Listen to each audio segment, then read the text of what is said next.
Alright, welcome back to From the Long Box, where we celebrate everything related to comics. Today, we're going over Rogue and Gambit Ring of Fire from 2018. I'm Chubbs, here with Mrs. M. We're doing this in honor of Valentine's Day, because it's about the power couple, Rogue and Gambit. This is a love letter to the characters who've been mixed matched over the years. This was written by Kelly Thompson, art by Pierre Perez, and color artist Frank Diamant. Now, the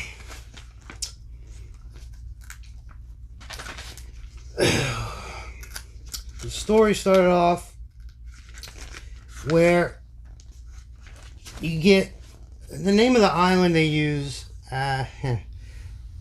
Paraiso. I'm not gonna say it. Just say the island. You have a group of mutants being hunted down by a shadowy figure like every other comic, and they're taken out, and you don't see what happens. So we jump to the Danger Room, if you remember from any X-Men iteration, and some characters you might remember. Of course, Rogue, Psylocke, who you might have seen from the movies, Betsy Braddock, Captain Britain's sister, Pixie, who you probably never heard of, and Armor. She creates psionic armor. But Rogue is running it, they're fighting Sentinels, and Gambit shows up in the doorway and Storm's running the show. And he's given the Gambit sass, and he runs in the room, and, you know, he's messing around, saying, I'll help out, and Rogue's like, we didn't call for you, but she gets hurt, you see, and he comes a running, and they're foreshadowing like he really does care. So he does his little, hey, let me help you up, and the girls, because it's all girl team at the time, they say, were they a couple? And that's the point of the book. It's bringing back like people who don't know, like, yeah, they were a couple in the 90s, weren't they? Well, the cartoon did this, and so it's showing back, and overall they do confide in each other.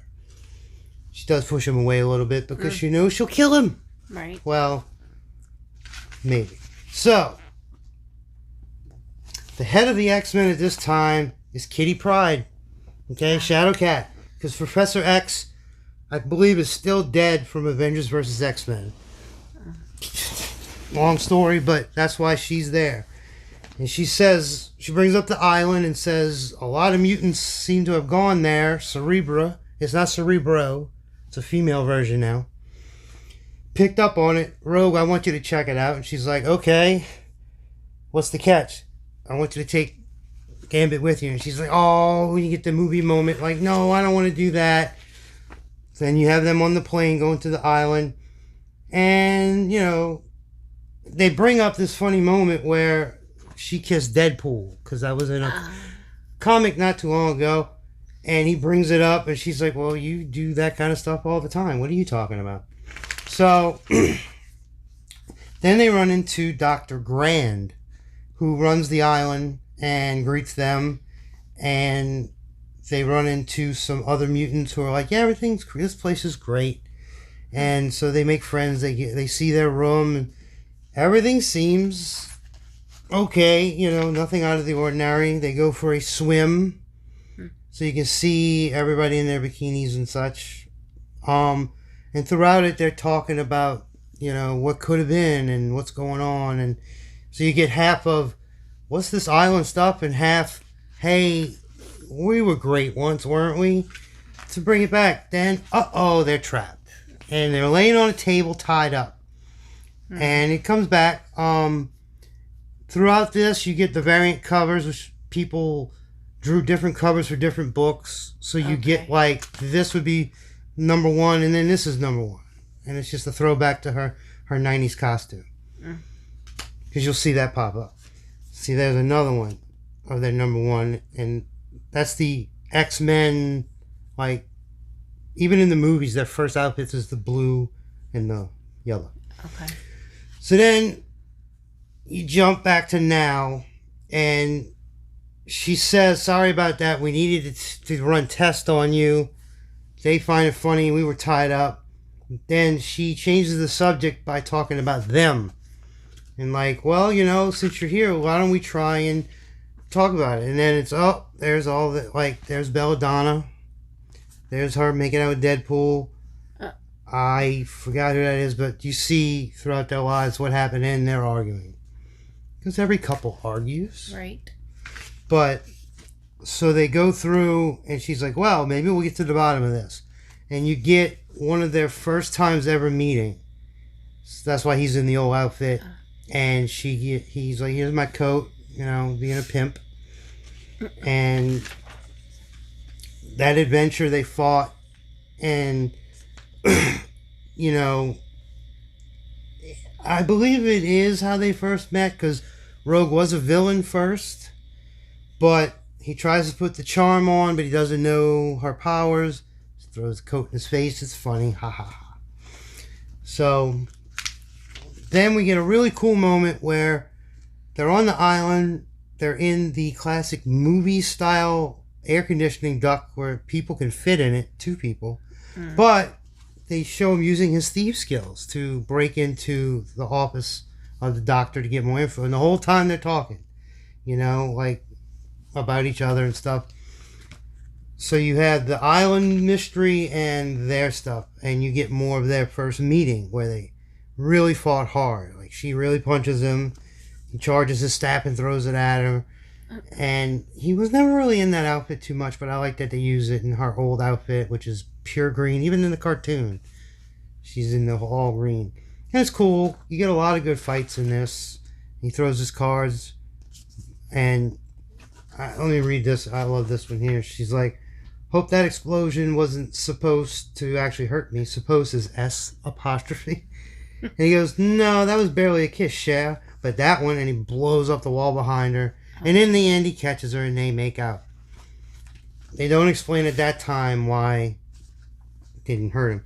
So they break into her office, but they're met by a group of mutants working for her. I don't think they even give them names, but I think that's supposed like zombies. Well, they kind of are. Good point. I think that's supposed to represent like Marrow, who produces spikes and stuff. So they get caught. Then you get a nice, cool fight with all these mutants, and you see them. And Rogue always has to be careful because she's got Captain Marvel power. She can really hurt somebody if she really wants to, and she can't touch them. But right. So they have to fight their way out. Then the real villain of the story shows up, the one from the beginning. Her name is Lavish, and I don't think she's been around before here, but she's the villain of our story. And then one of these covers, he's in New Orleans, and I'll be damned if there's not a parade going on in the goddamn background. We don't always We don't have parades. We don't always eat crawfish. It is Mardi Gras season now, but there's still... We don't have parades all the time. And we don't live in the swamp, just around it. This is a cool cover where it's them in all their old outfits. Okay. Like from the 90s all the way up. Because Gambit was introduced in 1991. Rogue is a little bit like the early 80s, I believe. So she's been around a while. Back to couples counseling. Because that's part of the pathos of this story. Then you get my favorite page in this book. Antarctica before. Antarctica is where the Savage Land is, and the trope of the Savage Land in Marvel Comics, your powers don't work. So this is where they sleep together, without a doubt. She says, it was our first time, but also my first time, something I didn't know I would ever get to get. And so, in a side story, that's how the character I created would be born, is through this moment.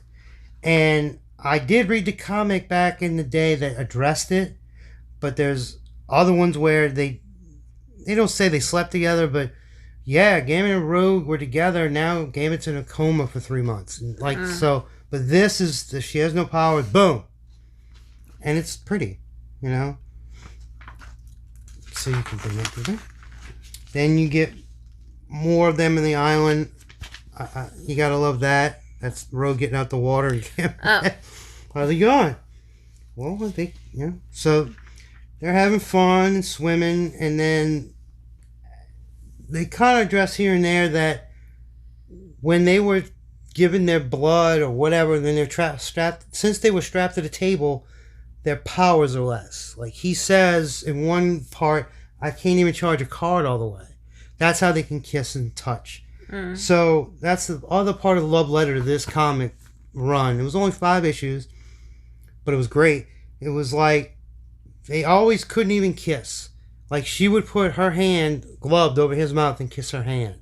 Even in the cartoon they showed that, and that's how they go, here's your love.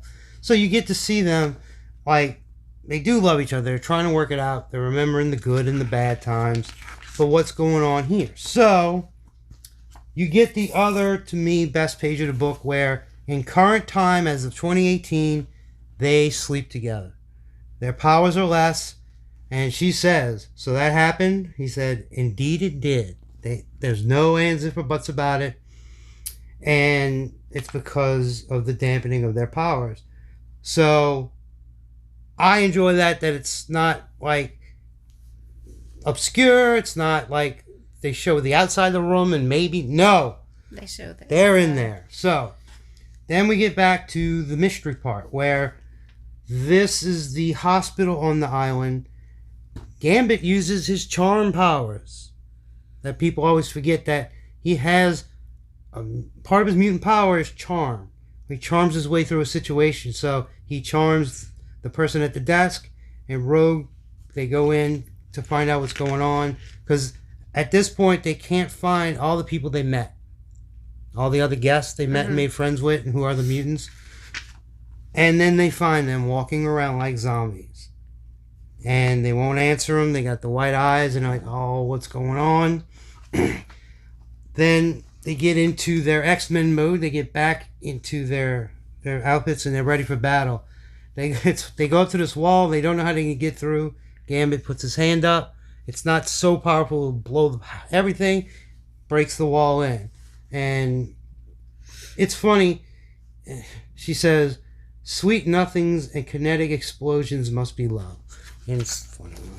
They're cute. I find it cute. Yeah. They break in the room, and they find clones of them. You have her in her 90s outfit, him in the first, and you'll see more.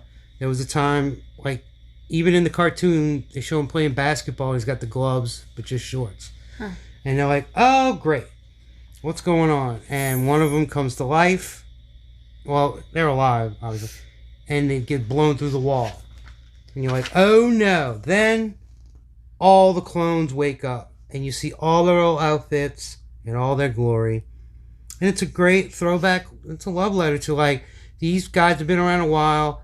And now they have to fight themselves. But what they do in this book, it's great writing. And it's very funny is, like, Gambit doesn't fight Gambit. They fight each other's clones.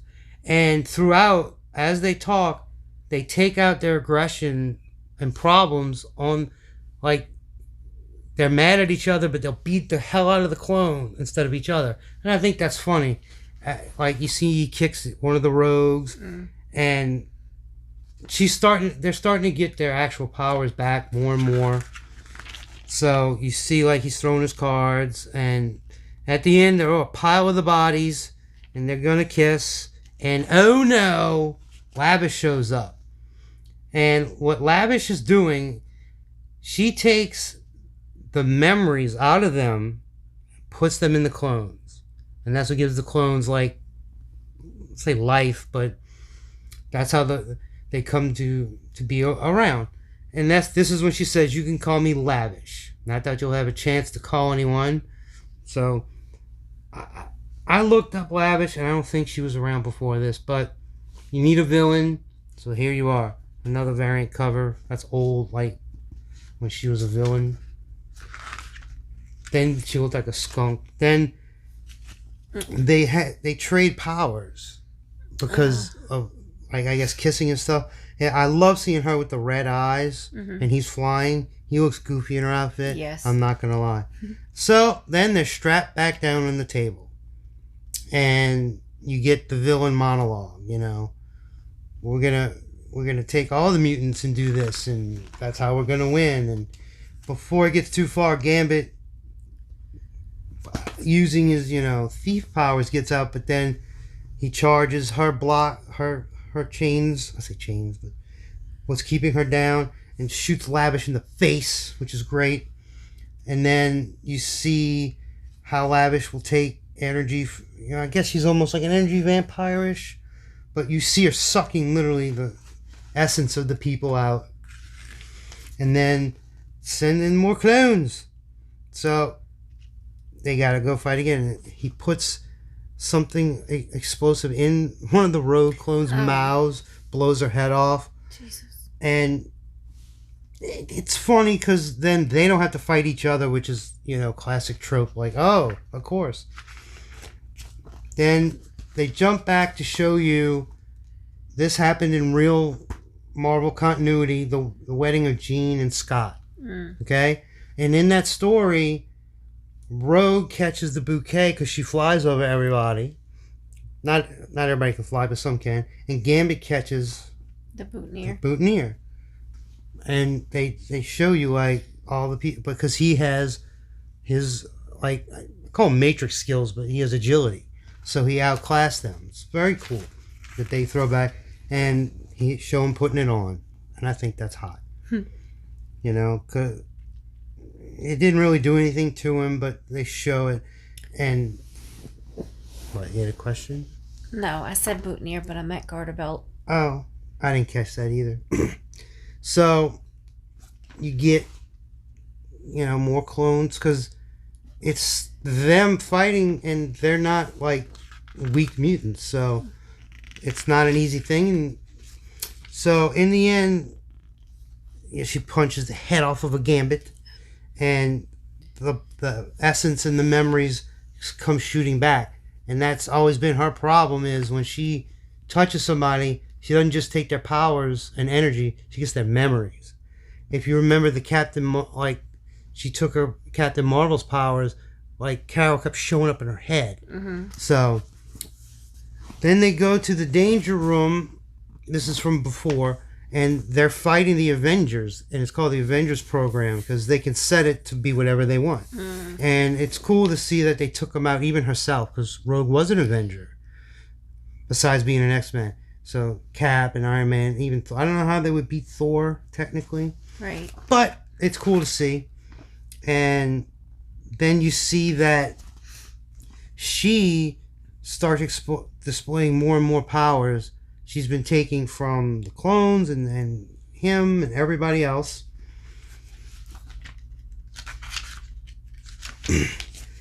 You get a this is funny.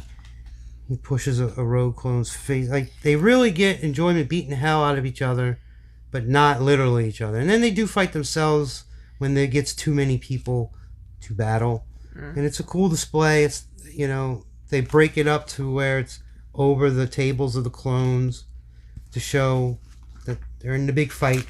You gotta have a fight in the comics. Then they technically start winning, and Gambit still has her flight. He gets her out of there. The memories will start to be too much. And I like this version of his outfit. I never really liked the metal plates on his legs, but that's to always show, like, if he kicks somebody, he's not breaking his legs. Right. But it's better than that other one. So you see, like, there's just endless clones. She has his powers, and they're still ready to fight, but they can still kiss, which I find is great. So now it's getting to be too much. I love that variant cover. And this quote, I don't know, and I never liked this outfit of his. I think he joined a different group at that time. Because he did run, what was it? Not Excalibur. I'll remember it later, but it says, "You could not step twice into the same river." I don't know what they're referring to, but cute little quotes throughout this thing. Then you get another look at when they did kiss and touch and have meaningful. This is from this book, but like that's from this book, but that's the wedding one. So it's either her remembering or them remembering. So they face off with Grand. And you find out she's a clone. Rogue punches her head off.